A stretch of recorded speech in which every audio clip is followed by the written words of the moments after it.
everyone, it is Zara Khan, aka 5th grade Duelist, here with the Yugioh heartthrob, Ruggles, aka Ryan, whatever his last name is. I'm not really sure what it is.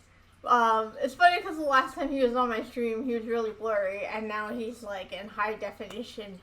Chat saying he looks like a total Chad, so good for him. I expect all of you to make comments about his muscles as much as possible because that would be very funny. Before we start, I just want to say, come watch me on Twitch, twitch.tv/5thgradeduelist. And also, we're on Spotify, Apple Podcasts, Google Podcasts, etc. So listen to me all the time on all mediums, so that way my sponsors will think that I'm worth something. Alright, Ryan, you want to introduce yourself? Hi, I'm Ryan, otherwise known as Ruggles in the Yu-Gi-Tubing space. I occasionally make Yu-Gi-Oh videos. We'll start semi-frequently again soon. And I also have a painting channel called Stay Creative Painting with Ryan O'Rourke, which is predominantly what I do on YouTube, but Zara was kind enough to invite me on despite the fact that I haven't uploaded a Yu-Gi-Oh video in 2.5 months. Thank you. Dude, I don't upload videos. I uploaded my video for the YCS Hartford like yesterday. Which, by the way, all of you should watch, even though it's like a full month or two after the actual event.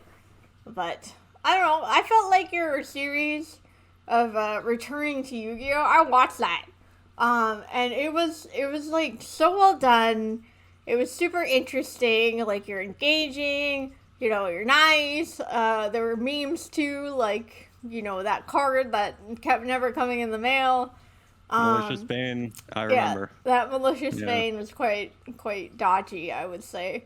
And, like, I don't know, it was so wholesome, and I just really, really, really enjoyed it when I watched it.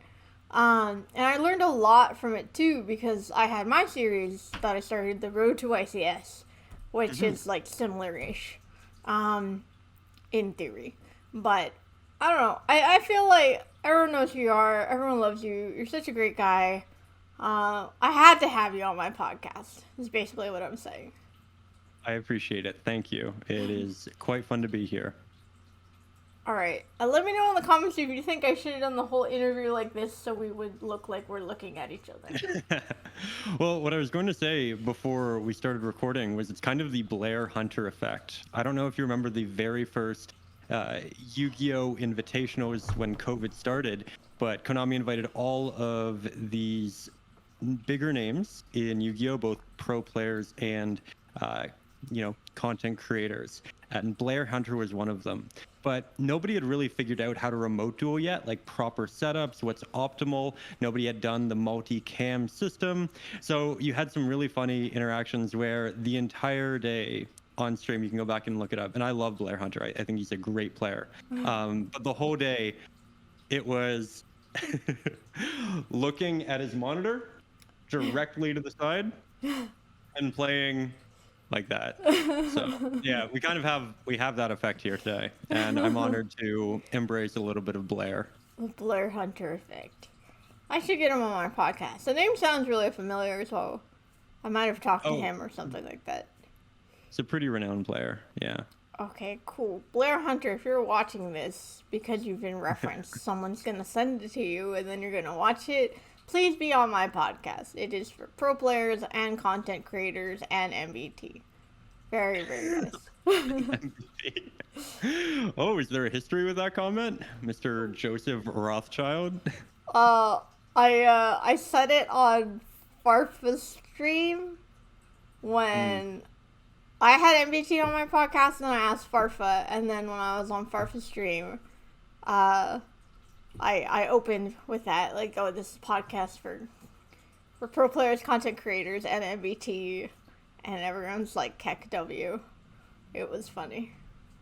Yeah, no, it is. You are a comedian. Yeah, but don't worry, Joseph has gotten many roasts on me. When I met him for the first time, he was just like, you are so short. And I was like, you're taller than I imagined. I thought you had like a short personality or something. So, you know, we go back and forth. Okay, that's good. Mario says, "Whoa, it's Ruggles." Hey, Mario. How you doing, buddy? I miss you. Oh, it still says it's Mario. Whoops, sorry. Let me change. Mario.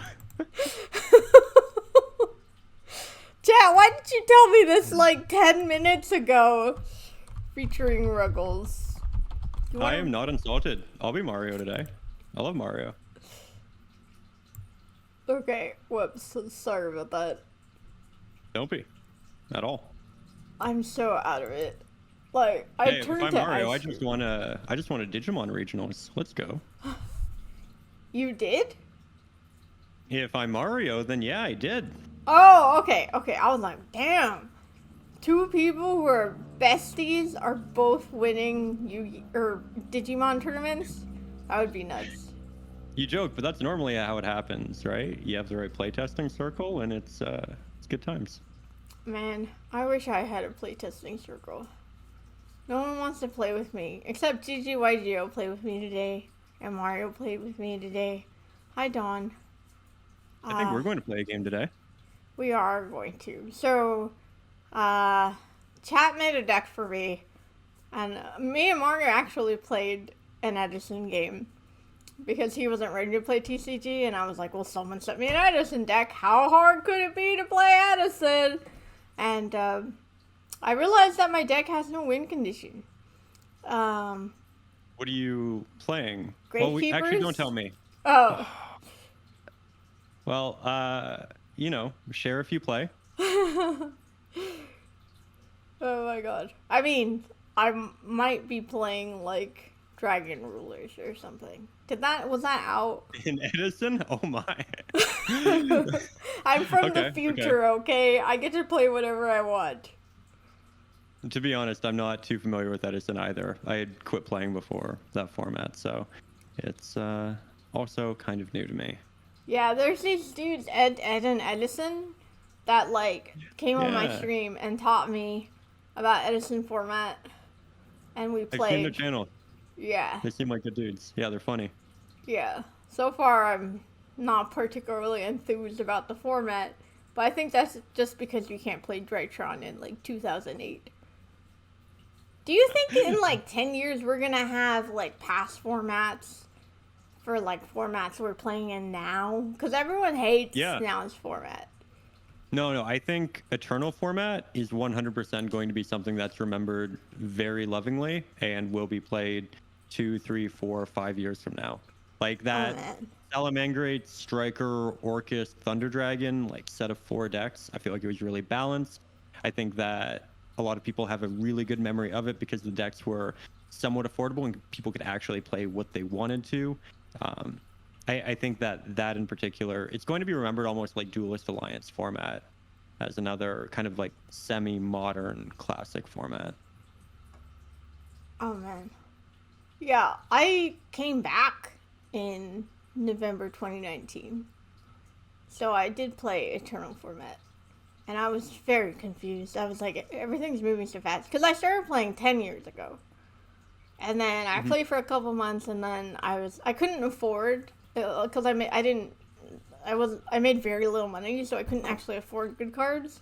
So I was just playing with a Gravekeeper structure deck, and then I was just like, I don't want to play this anymore. And then came back 8 years later when I was cleaning my mom's garage, and I found my cards, and I was like, I want to play.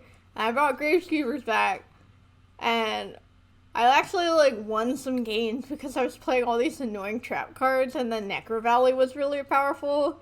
So like I beat all these Thunder Dragon players, so I couldn't do anything, and it was very funny. So yeah. Just floodgating them to death, are you, Zara? Yeah. Yeah. It was like something that's like really weird about like playing Gravekeepers is that it simplified the game enough for me to kind of like start learning. Because it cut off the graveyard, so then I wasn't completely overwhelmed by getting like comboed by like Orcus and stuff like that. So it worked out. Their graveyard is their hand. Yeah. It makes sense. Yeah. Anyway, I'm just talking because I'm very tired. We have a question in the chat. People would like to know how much you can bench. Currently cutting strength isn't really there, and I'm working on about 225 for my working sets. Cool. Yeah. I think I can We bench also, like 5 pounds. I'm sure you can do more than that. But friendly reminder to the chat: when you become an old man like me, you be very careful with your 1 rep maxes, or you just stop because injuries are terrifying. Oh man. Wait, how old are you? I'm 29. Oh, that's not old.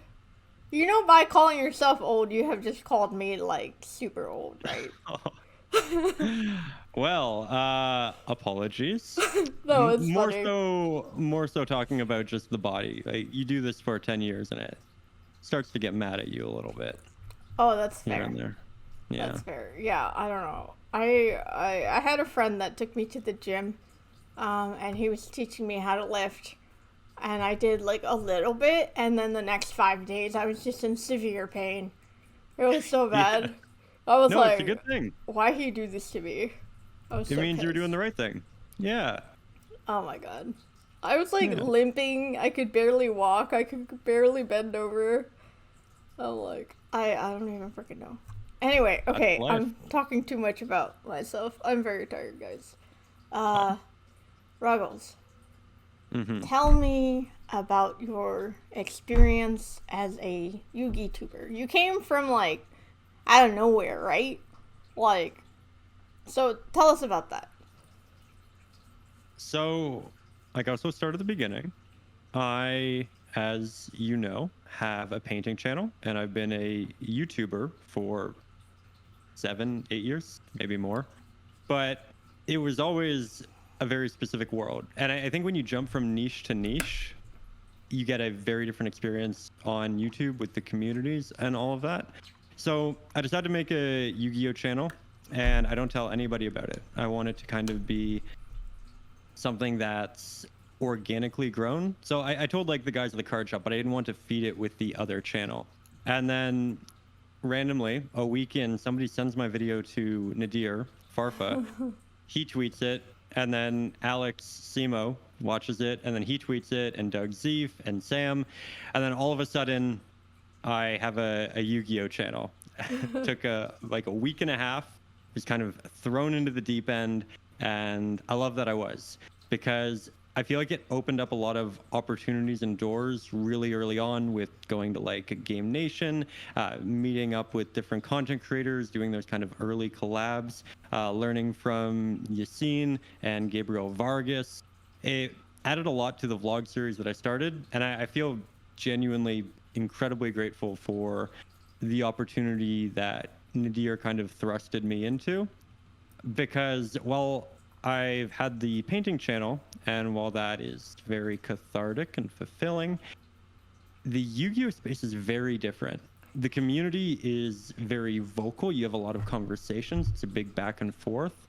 And I think very quickly I grew to love the audience to the point where I would respond to every single comment for I think my first 20 videos, and those would get like 500 comments each. But it was I tell my girlfriend at the time, it's like, okay, I uploaded the video, I need 6 hours for comments, because I love the interaction. I love the community that very specifically the Yu-Gi-Oh card game has kind of driven forward. So that was kind of my initial experience with the community and the channel, being a Yu-Gi tuber, but it was a lot. It was a lot all at once. Oh man. Yeah, I think like there's a lot of like power whenever you're a big YouTuber. You can basically like dictate someone's career in a way by like retweeting it or giving it a lot type of thing. So I'm glad that you did that. How did I find out about you? I was talking about making a Road to YCS series, which I will eventually finish. Just hold on, okay? I'm waiting till after that. I know I haven't done an episode in like 6 months. I'm sorry. I'm very lazy. But I tell everyone I'm really busy. I'm just lazy. But anyway. I feel like you're probably pretty busy. I feel like everybody's pretty busy now. That's just life, you know? That's okay.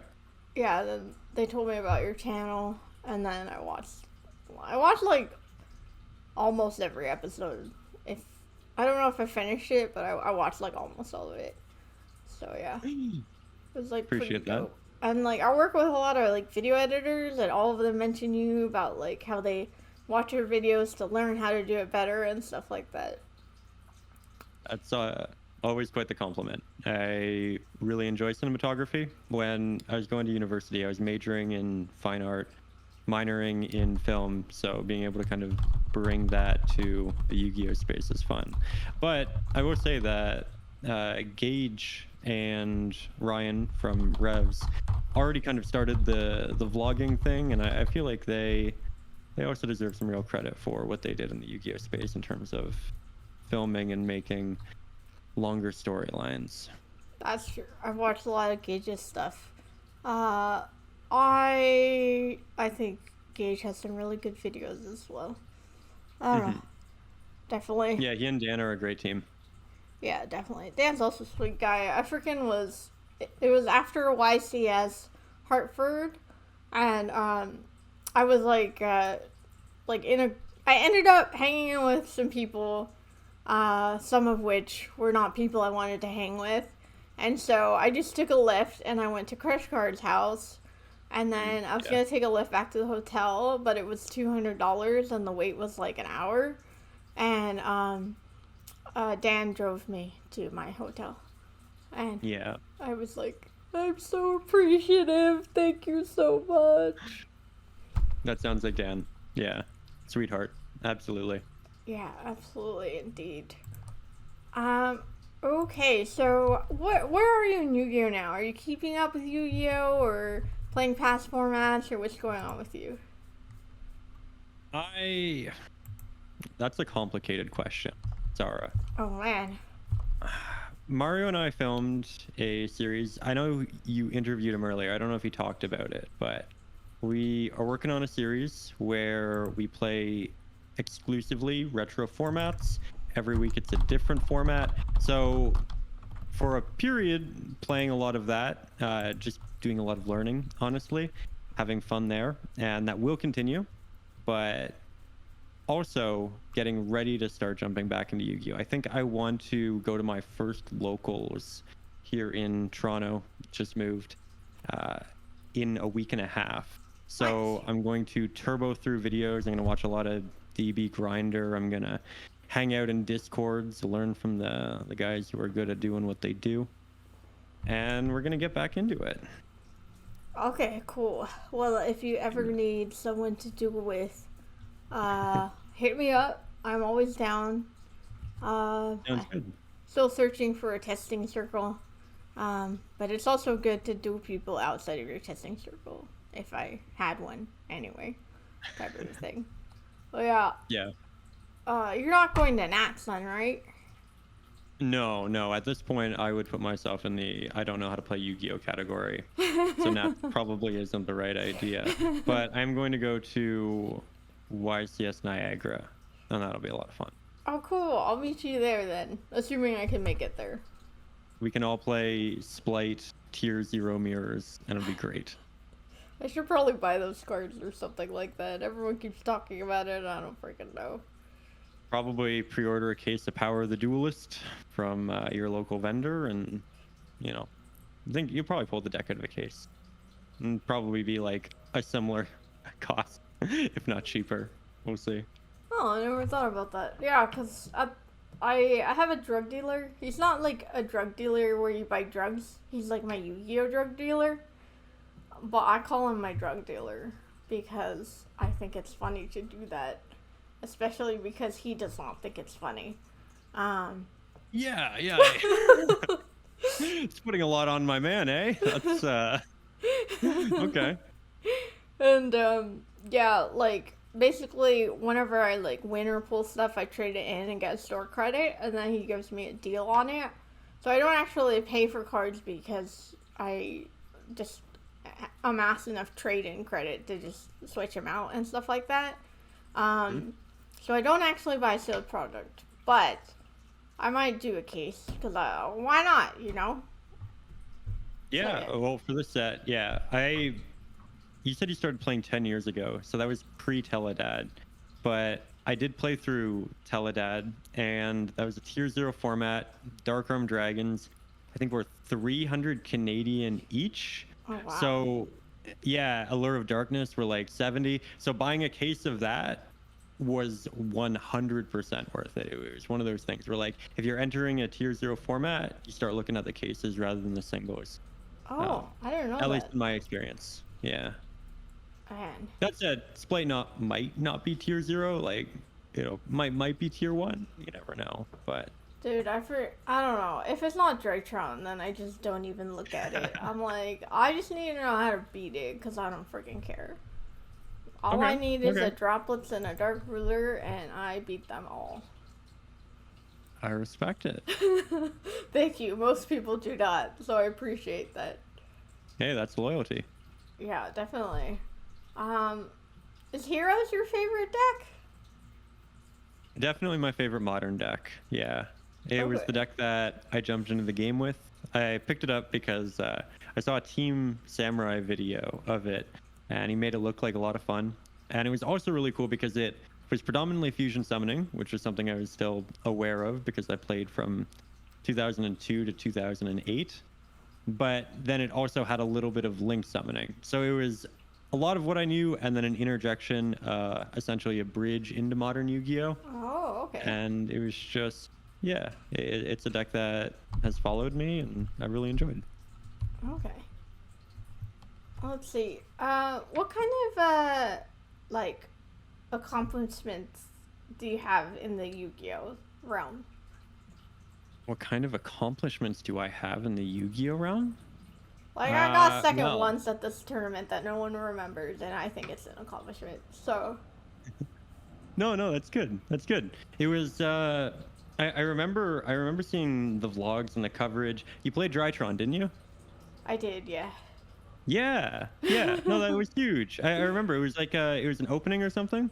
Yeah, Big it was. store, yeah, big event. Yeah. Yeah, good for you. Oh, thank you. So, in regards to my modern accomplishments, I always think this is kind of a funny story. I got back into the game in November 2019.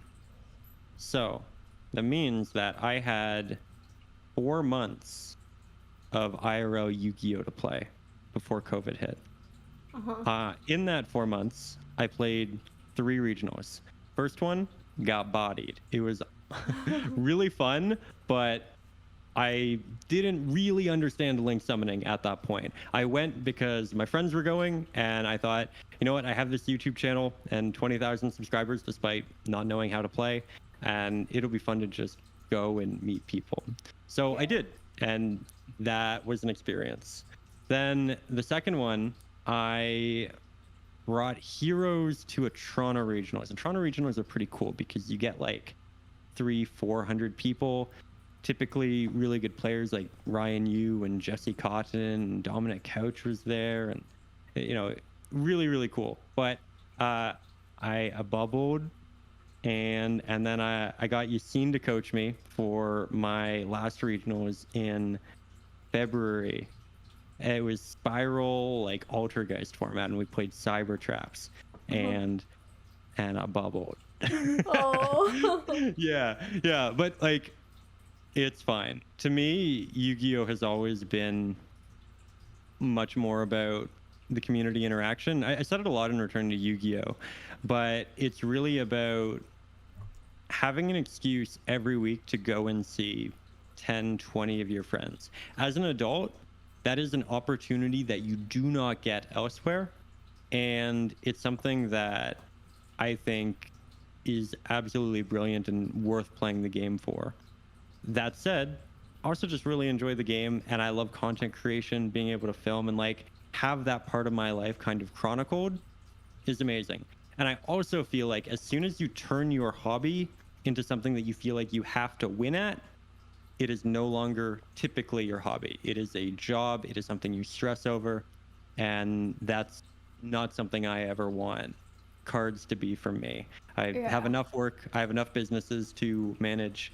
And if I ever stumble into some grand accomplishment in Yu-Gi-Oh!, wonderful. But that is not really the role that I foresee it playing in my life, and it's not what I'm really going after with playing this game. For me, it's more the fun of content creation, the connection with other great people, and there's another really big creative endeavor that it's kind of opened the door to, which I'll announce in a couple of weeks, but it's it's time consuming, it's cathartic, it's going to be really cool for the whole community, but we'll talk more about that soon. Oh man, you can't tell us all on my podcast so I get more listens. It's not my call to make. Oh. No. Yeah. Oh. But you got a teaser. Yes. I would continue to joke about it, but I don't want to, like, pressure you to say something you don't want to say. Yeah. It'll be cool. It'll be in the first returning to Yu-Gi-Oh vlog. Sounds great. Awesome. Yeah, I think, like, that, like, what you say is so true, because Yu-Gi-Oh was so fun before when I was just playing, like, broke Ashta dolls, and, like, doing that gamer's choice, like, getting second in it, like, changed my life in, like, a way that I don't know if it's really that good. Like, then I started to become competitive, and I was, like, winning locals several times, and, like, I was amassing store credit and pulling cards, and, like, I was doing really well, but then it became about winning, and when I didn't win, I was unhappy, and I was like, this is not healthy. Yeah. You know? And, Yeah. like, now I don't, like, before I would have so much fun. I would be like, I activate Magical Meltdown to add Alistair to my hand, and, like, now it's like, you can't do that when you play a combo deck, and it's just like, I don't know. I wish Yu-Gi-Oh was, like, super fun again. I feel like it's format dependent. I feel like maybe you'll find a new deck that'll get you there. We can all get burnt out, especially when we're actively trying to be competitive at something, so don't give up. Yeah. It'll probably be there. I'm waiting for my next love after Drytron. I think Might that be would Splite. be dope. Might be Splite. Tier 0 formats are really fun. It's like you hone in on very specific cards, interactions. You get good at that. You're not worried about siding for 8 different decks that you don't have side room or side pattern room for. So it's I think it'll be cool. Alright, we'll see what's up. I just have to focus on maps, and then I can think about other things. Play tier elements I'm seeing in your chat. Not on release, but a little bit later down the line. Yeah, probably. Okay, fair enough. I don't even know. Let's see. Let's see. Is there much of a difference between Canadian players and US players? I don't know if you've done anything in the US, but I don't know. I think there are great players across the NA. I think that the Canadian players are typically more talked about simply because Canada is a significantly smaller country, and the fact that we have as many talented players within the significantly smaller population pool, I think it makes it a little bit noteworthy. But they're incredible US players, they're incredible Canadian players. What I love about them is that they're combo players, for a lot of it. But you can't say that about every country, and I'm kind of talking about the EU right now, just a little bit. Oh, I get it. I don't know. It's so funny. EU players were like, EU's better than NA. You guys are garbage. And then, like, USA's like, we're better than Euro and Canada. And I didn't know what Canada felt. Somebody should 1v1 Jesse Cotton, Ryan Yu, or Hey, I Gabriel 1v1 Vargas, Jesse Cotton. national champion Gabriel Vargas, Canadian who went to the States and then became the national champion.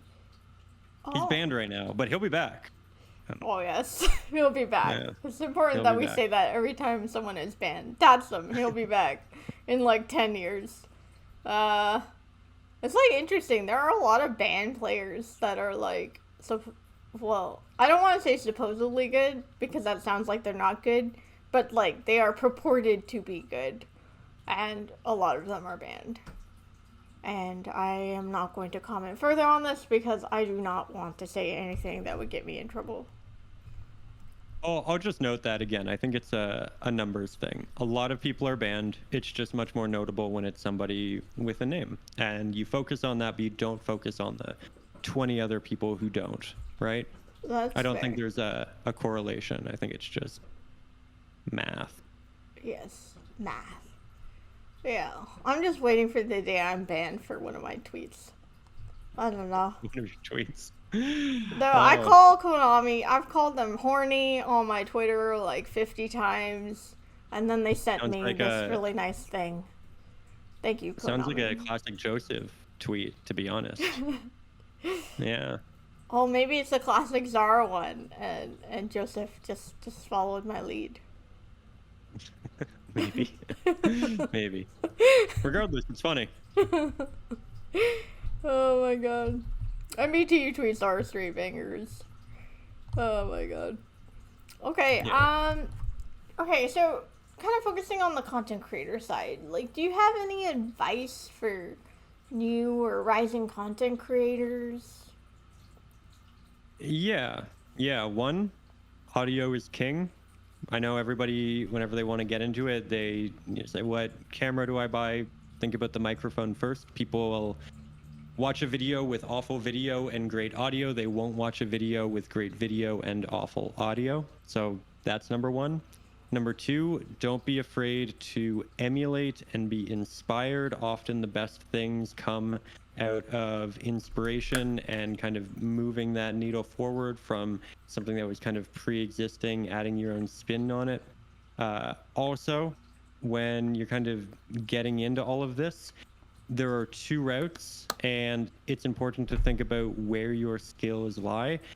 Um, First of all, you could just start making and throwing up content in abundance, learning your style, what that is, getting kind of familiar with making videos, talking to a camera. And if you don't kind of have those pre-existing skills in that space, then that's what I'd recommend. But if you're somebody who does already, say, do YouTube or Twitch for a living, be it in a different niche, then in that scenario, I'd recommend, instead of making a large pool of content and throwing that out in an attempt to learn, take your time, make something really high quality, and launch with that, because something high quality typically will have a significantly better chance of going viral, getting you out there. That's kind of how I luckily got my start.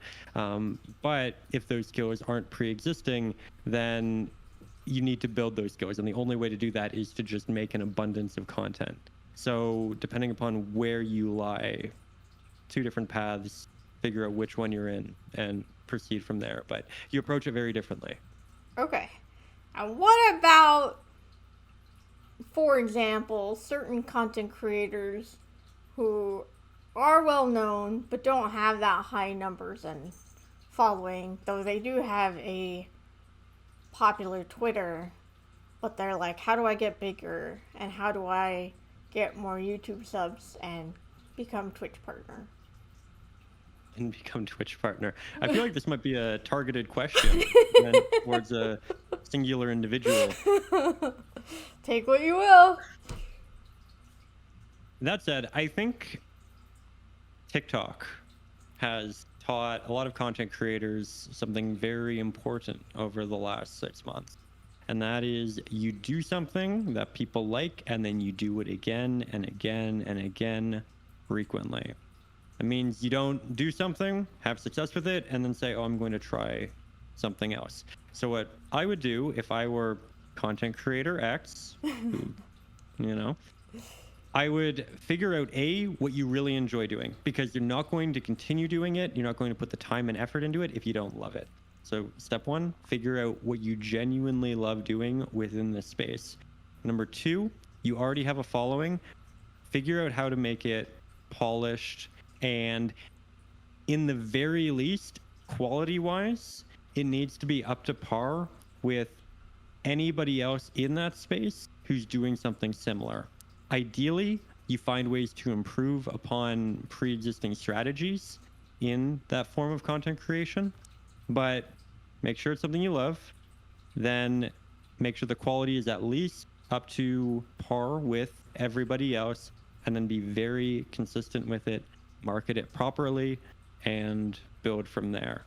But I think just throwing things at the wall isn't a great idea. It'll probably lead to burnout, and also just your followers not going to click every video because they don't know what to expect, and they're not drawn in because they haven't been previously proven an idea. So figure out what you like and double down on quality. Okay. I'll let my my associate know that. Also, I always like to throw this out there because I really, really like him. And I think that he acts as a great contrast to my channel and what I've done. I kind of entered filming with 3 different DSLRs and, you know, this $5,000-$6,000 like camera setup. And everybody always asks like, oh, what do I need to buy? How do I like become a YouTuber like you and do that? Always like to mention Austin, DB Grinder.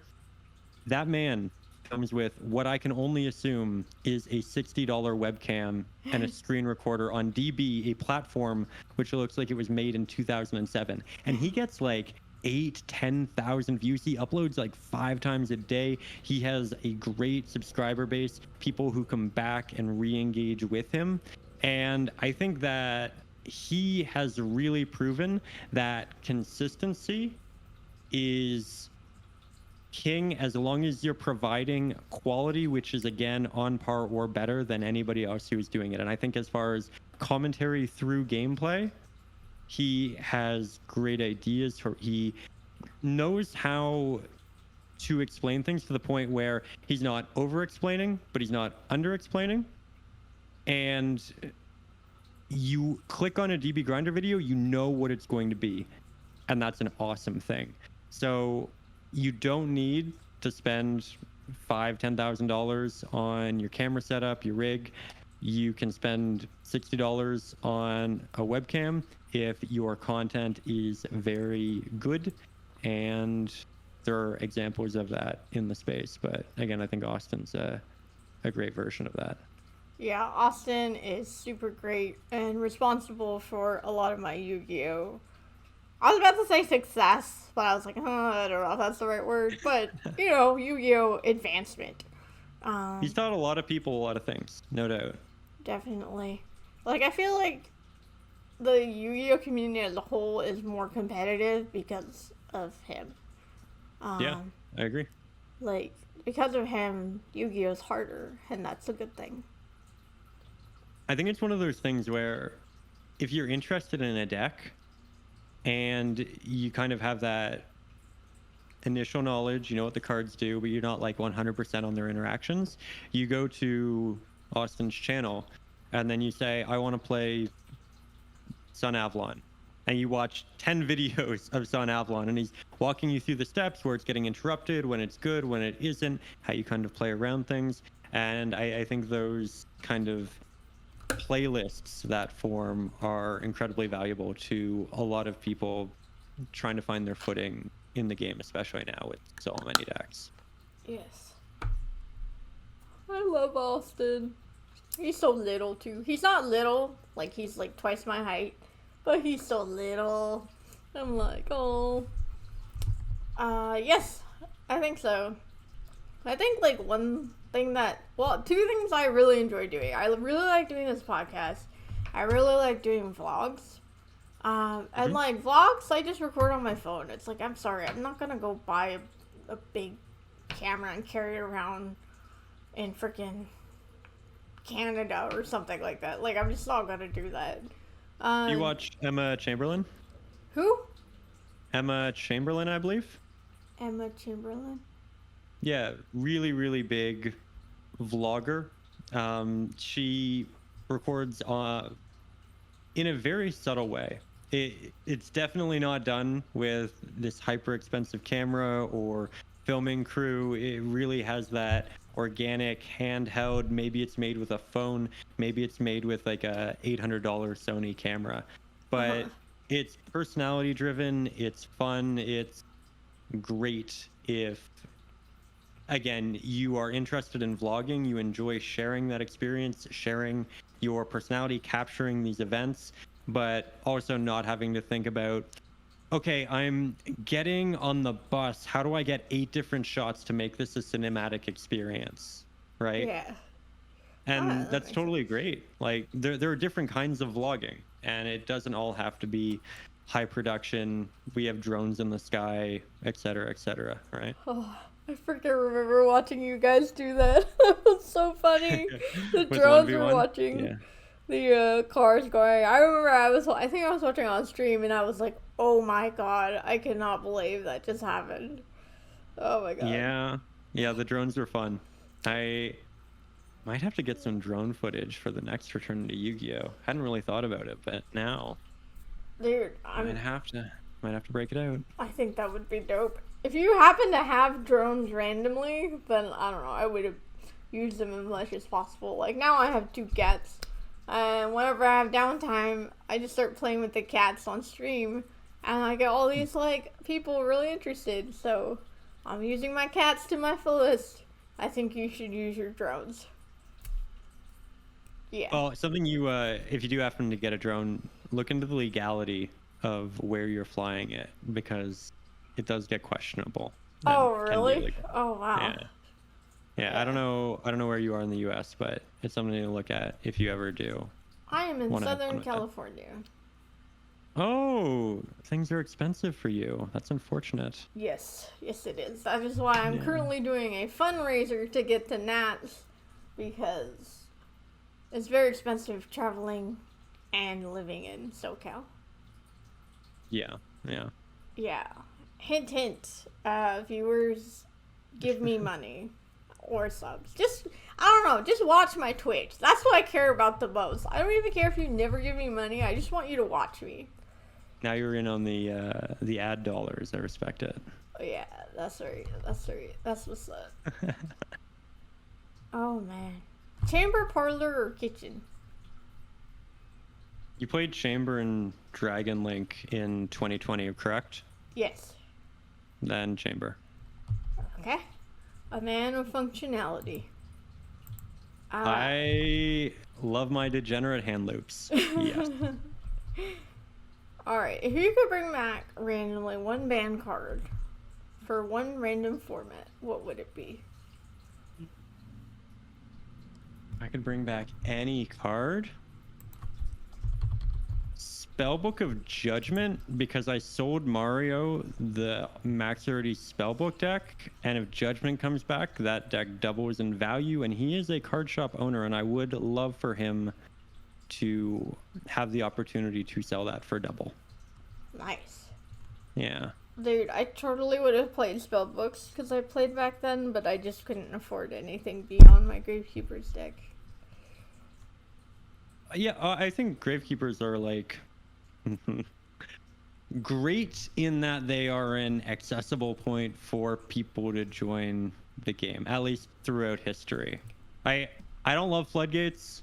Necro Valley is not something I'm the biggest fan of, but I think making Yu-Gi-Oh accessible is cool, and for that reason, go Gravekeepers. I love that deck, but I mean, the only reason I picked it up is because me and my friend in college went to a game shop after we realized that we both like Yu-Gi-Oh! And I picked up the Merrick structure deck, and he picked up like freaking Heroes or something like that. I don't even remember. Nice. And Heck then yeah. that's what I took to locals, and then I built up on that and made like a mediocre deck. But like sometimes on the weekend tournaments, I would get like second place. I never won, but like, you know, playing with like Gravekeepers was just something I really liked. I liked the artwork. I liked pissing people off. I liked Necker Valley, and I don't know. it was a good deck to like come back with. I lost quite a bit, and I had to move on to a different deck. But yeah. What year was that? Was that when Fraser Smith won with Gravekeepers? I did not follow competitive Yu-Gi-Oh at all. Fair, fair. So I didn't really either, but it was like a cool moment in the game's history. I know that Gravekeepers did win, for sure. Yeah. But I don't think that was when I was playing. Because I feel like I probably would have looked at his deck or something like that. Fair. Yeah, it would be something everybody would talk about. Show you everybody would be running the deck. Yeah. Yeah. Okay. Sorry, I kind of zoned out for a bit. All right. All good. What's your long-term goal? Long-term goal Yeah. in Yu-Gi-Oh? In Yu-Gi-Oh, content creation, life. So on YouTube, end goal, daily vlog, but not pertaining to anything specific. Probably, if anything, fitness oriented. Something I've wanted to do for a long time. I plan on competing in a men's physique show next year. And we were talking about like Yu-Gi-Oh accomplishments. Never cared about like doing really well at a Yu-Gi-Oh event. But what I do really want to succeed at in the competitive space is I want to win a men's physique competition. I love health. I love fitness. Put hours of every day into it. And I would love to kind of put myself up to the test. But eventually doing a larger vlog series, maybe the Yu-Gi-Oh channel turns into it someday. Maybe it's a separate channel. But that is a big goal. And in regards to the Yu-Gi-Oh space, this fall is going to be really big. I have a series coming out with Mario. And I knew I was moving, but I love Mario. He's the best. And I wanted an excuse that would force us to see each other here and there. So I was like, okay, we're going to do the series, but it's not going to have an ending. So I'm going to have to come to you. You're going to have to come to me. We're going to have to figure it out because we're going to have to keep it going. And we have about 12 episodes pre-filmed. So we'll have to film more, but that's going to be coming out. On top of that, I'm going to be doing a returning-esque vlog. On top of that, I have another series with a rotating cast of characters, which should be fun. And then the big secret project, which I'm going to talk about in about 2 weeks probably, that will also be on the docket. So in terms of Yu-Gi-Oh content creation, there's going to be a lot. And I'm excited to see where it takes us. Yeah. I also have the painting channel, which is something that I feel like is just going to continue to exist. So, yeah, I think like 6 years down the road, I want 2 1 million subscriber plaques. Okay. I like that. I like that. Yeah. We have a question in the chat. Do you ever plan on competing in the Olympia? No, I don't intend on taking drugs. Okay, I don't know what Olympia is, but it's like the largest Yu-Gi-Oh tournament. Like it's the Nationals. It's where everybody comes, the best from around the country. You win competitions to be allowed to enter into it. But realistically, if you're not having some fun, then you're not on that stage. And I, again, very much love bodybuilding and health and fitness because I love health. I think if you don't have health, you don't have anything. You either have problems or you have health problems. Health supersedes everything. And I think taking care of your body is just really important for being happy. And while I'd love to compete on like the biggest stage for fitness, it's not worth the sacrifice, in my opinion. Does Ruggles know Ziz? Yeah, bruh. Yeah. Get some chest bra action going for you. Oh my god. I'm gonna have to Yeah. censor that. Oh my god. Yeah. I still listen to a bunch of like Z's hardstyle playlists on YouTube all the time. Love it. We're all gonna make it, bruh. Yeah, Logan. All right, Oh, Logan. why does he have no goals in competitive Yu-Gi-Oh? I Okay, I'm gonna double back. I don't have any massive goals in competitive Yu-Gi-Oh.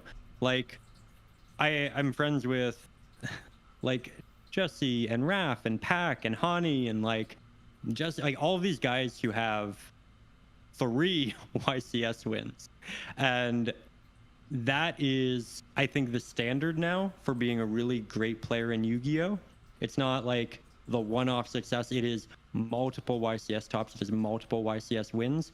And that just takes an amount of your life that I don't personally want to put into it, because I don't think it would be a hobby for me at that point, because it would take away from too many other things. But I would still like to be somewhat competitive within the game. There is a goal for the next returning to Yu-Gi-Oh series, which is competitive based, but in a way that will work better for content creation, because you can't film at regionals and you can't film at YCSs. So there are definitely competitive Yu-Gi-Oh goals, but I really want to focus on keeping this game just fun for me and putting a lot of my dedicated thought and effort into things like my fitness goals, into cinematography, into my businesses, into relationships. Like, if there was a tier list of things that like I want to manage in my life, Yu-Gi-Oh is probably like 6 or 7, which isn't a bad thing at all. It's just there's a lot to focus on, and time is very valuable. So I'm happy keeping Yu-Gi-Oh as a fun thing with unique goals that aren't winning 3 YCSs, if you know what I mean. Yeah. I hope that answers your question, commenter. Yeah, I feel it. Like, I mean, it'd be kind of dope to like maybe win a regional or like top of YCS or something like that. But like, I don't want my life to be like I gotta like win 5 YCSs to get the street cred that I need, or whatever the freaking whatever. Um, Yeah. I couldn't. Like, I think, Yeah. sorry to cut you off, but I think if it happens naturally, I think if it happens without mass amounts of pressure, if it happens without sacrificing general health, time, businesses, like everything else, then I think, yeah, like if naturally you're just at the point where like, oh, you're winning regionals, oh, you're topping YCSs, awesome, great, would love to be there. It's just not something I'm going to prioritize. And I Okay. apologize again for cutting you off. Oh no, that's Please okay. continue. I think I was trying to say the same thing that you just said, but you said it much better than I did, because I don't know about that. I don't know. I'm like barely present right now. I'm just like having trouble concentrating. Yeah, you've been gone. You've been going for a while. It's impressive. Yeah, almost 8 hours. Yeah. So anyway, is there anything else you want to talk about, or any questions you have for me, or anything like that? Post this conversation. What do you want to do with your YouTube channel? Do you have any ideas how you kind of see yourself proceeding? I want my YouTube channel, one, to have a podcast episode that comes out once a week. Like that? I want to have vlogs for every time I travel, because like if I don't want to travel to a YCS just to do a YCS, I want to do it for content too. So I really want to do that, and then I want to cut up my stream and like put videos out, because I really want to become a partner, and I really want like the stream highlights to really show like what I am and what my stream is, and encourage people to watch. And that one should be easier because I can just ask an editor to like cut things up and stuff like that. It's just kind of complicated because I don't edit my own videos. I don't have time. I don't want to do it. So if I can just find someone who can like cut them up and then I post them, I think that's what I want my channel to be. There are a lot of really talented editors. Dan, Dyer, many more. Yeah. I was just thinking about Kevin there. He has like a similar approach. Like he makes the streams and then he has the editors cut them up, make them really, really good content. And I think that's great content for growth in general. Because realistically, podcasts aren't going to draw a massive amount of people in because they aren't going to have a great view retention. And right now, YouTube's algorithm heavily focuses on your CTR, your click-through rate, and your average view duration retention. So if a video is long, like an hour, people aren't going to make it all the way through. It's not going to get like 70% watch rate throughout, and the algorithm won't pick it up. 1 second, I see Vlad in the comments. Heck yeah, great editor. Also a really funny guy. But because of that, like podcasts won't grow your channel substantially in the way that I know you want to. If you're doing vlogs, then that's awesome, and that is good for growing your channel, but it has the issue of you have to travel for it, so it's irregular, and then your people don't get regular content. So they might subscribe, but then they might forget to watch your next video, right? Yeah. So having content that is coming from stream and therefore can have information that's pertinent to the meta at the time or just funny interaction, so many like clickbaitable things, and I don't mean that in a bad way,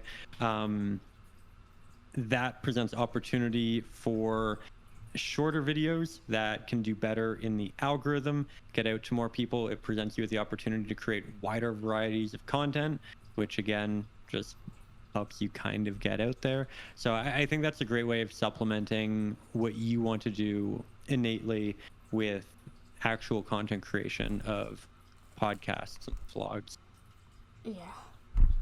Yeah, I can't think. I'd like to finish Road to YCS. It's too hard to keep it up. Like, I wasn't able to do it regularly, and like people will watch it. Like, I would still get like 1,000 views even if it took time, but they were really hard to do because I wanted to make them like entertaining, but I needed regular updates. But if I'd gone a month without the episode, then I have too much to talk about that it's like, how do I make this video? And I just don't want to do it anymore. Like, I just want to finish it. So yeah. I was kind of in that place with returning to Yugioh when it became very evident that COVID would take over our lives for at least a year.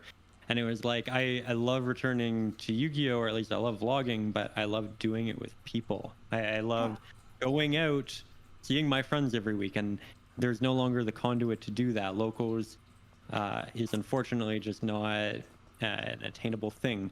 So having to film on like Ignis, Yugioh Pro, like all of that, it kind of lost the magic for me, at least. I think we were able to still end strong with some really neat things, but it is important to recognize when your heart really isn't in it, and then you close it out in a meaningful way, and then you put your time into something that you can really move forward with more joy and even a bit more aggressively, right? Yeah, definitely. But yeah, thank you for asking and stuff. It's very hard for me to like, I just have so much going on. Like, I'm working 2 jobs, you know, I want to do streaming, I still want to do comedy, I have 2 babies, cats, and it's just, there's a lot, but I want to make it work. I want to put out content regularly, I want to grow, I want to be Twitch partner. That's my #1 goal, beyond anything, becoming Twitch partner. That's what I care about. You know, keep this going. I see you have 55 concurrent viewers. Good job. That's a nice number. Thank you. They're all here for you, though. I don't know about that. I don't know about that. Ooh, PCs or Dragon Shields? Great question. Old PC whites. I've got a couple over there, saving them for a special occasion. But if it's not old PC whites, then it is modern Dragon Shield. New PC whites are not it. Zara, what about you? What type of sleeves you working with? Dragon Shield all the way, baby. I really like their dual matte ones. I'm actually gonna give away some Dragon Shield sleeves after this. By the way, come to my Twitch. I give free stuff all the time. I've used Dragon Shield. I was using like really like Ultra Pro, but they were like kind of garbage and they would wear out. So I switched to Dragon Shield. Yeah. I really like them. And then Dragon Shield sent me sleeves, and I tried the dual matte sleeves, and I really like those ones. And that's what I'm a big fan of. Yeah, I think that the matte Dragon Shields are probably one of the best modern sleeves. Like, I don't think it's up there with old PC whites. I think it's a very different feel. But I feel like you get a lot of life out of new Dragon Shields, and the corners are so stiff that it's difficult to damage your ultis, which is something I have an unfortunate history of doing. So have to give it to him there.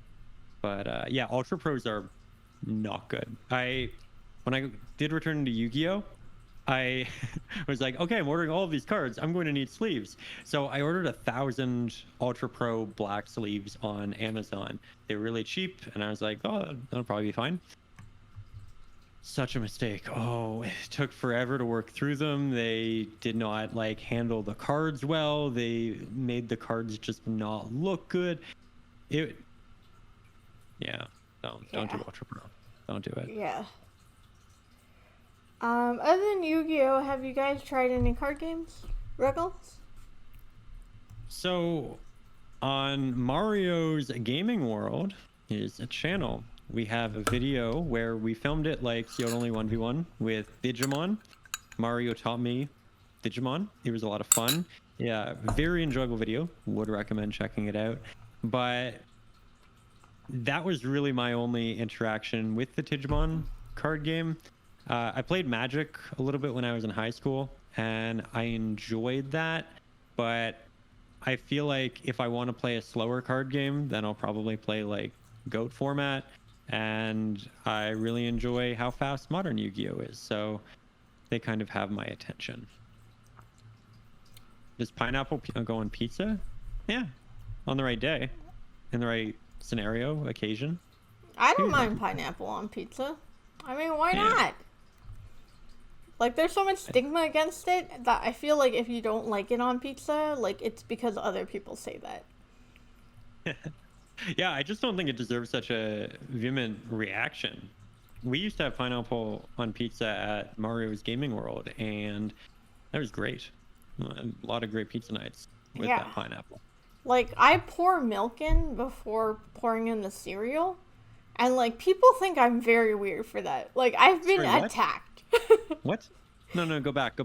What did you say? Okay, so you have a bowl, and then you pour milk into it.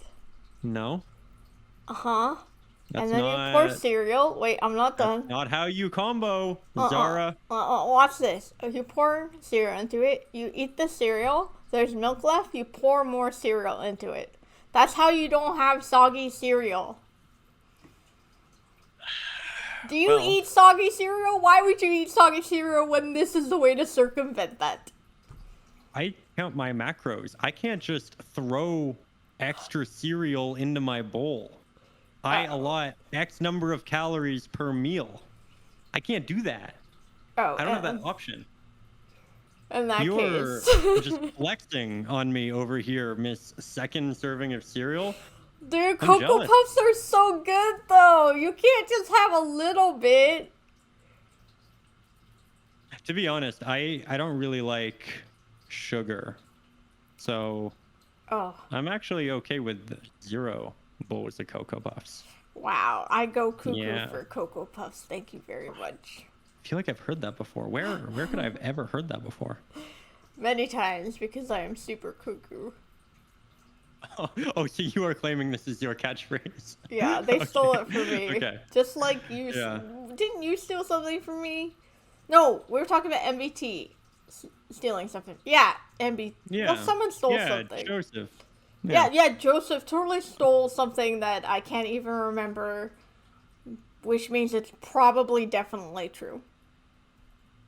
So what you're saying is we're not creating a false narrative about another person within our space right now. No, I absolutely not. I would never do that. You wouldn't do that. You would never do that on a podcast. No. Oh, no. And I would never call Konami horny to their face. They're probably gonna regret sending me that freaking Crystal Dark Magician girl. Oh, right. Yeah. Okay, Zara. I have a box from Konami. Oh. I intend to open it on my first video back. Yeah. Little mail day. Okay. Came a week ago. What do you think the chances are it's one of those Dark Magician girls? I am 100% sure it is. Oh, that'd be nice. That'd be really nice. Yeah, those things go, like, I'm not selling it because they asked me not to sell it. So I'm gonna respect that, but they go for like $5,000. That is a nice gift. Yeah. Yeah, I like it looks like a trophy. It's really neat. It looks like something to keep. 100%. Yeah. I'll only sell it if I am about to be homeless, or I quit. I get banned. Like if I get banned in Yu-Gi-Oh, then I'm selling that. Out of spite. Oh, so that's why you're tweeting at them, noting that they're horny. You are attempting to get banned, so you have an excuse to sell the trophy. Ruggles, stop knowing me so well. God damn it. The lines. Oh my god. Poor shame. I hope they come out with like a Blue Eyes version. I was always a Blue Eyes kind of guy. Like Dark Magician Girl, it's cool, but like.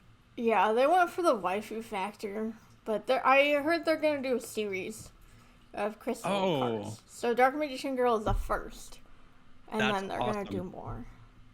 That's really cool. It looks so cool. Okay. Like I would put it in my room, but I'm just afraid my cats are gonna like knock it over. Mm-hmm. So I have it somewhere else. So yeah.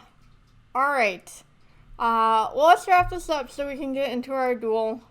Ryan, pleasure speaking with you. Do you have any shout outs that you want to do?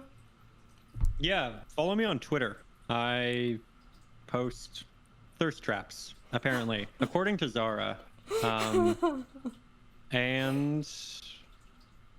that's it. I'm good with that. Follow me on Twitter, Ruggles117. It's funny because I've been wanting to make a thirst trap joke, but I was like, oh, I don't want to make him uncomfortable. And then I guess I accidentally did it anyway.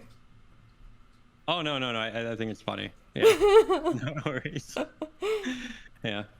Well, thank you for having me. It's been a pleasure. Yes, that's right. We're following this up.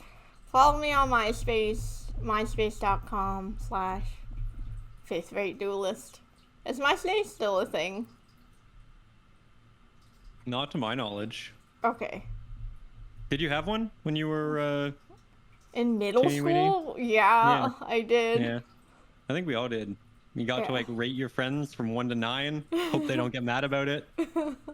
You low-key put your crush at number 1 or 2 so that they see it and get things moving. Nudge. Yeah, I remember. Alright guys, please follow me on Twitch, twitch.tv/fifth-rate-duelist. I stream Tuesday at 6, Thursday at 6, Saturday at 1 p.m. PST. I do really long streams where I give away a lot of free things. So, if you're going to follow me for that, I'm not ashamed. I will take all the follows I can get. Remember, we're on Spotify, YouTube, Google Podcast, etc. Please comment, subscribe, and have a wonderful day. We are going to duel now. Bye-bye.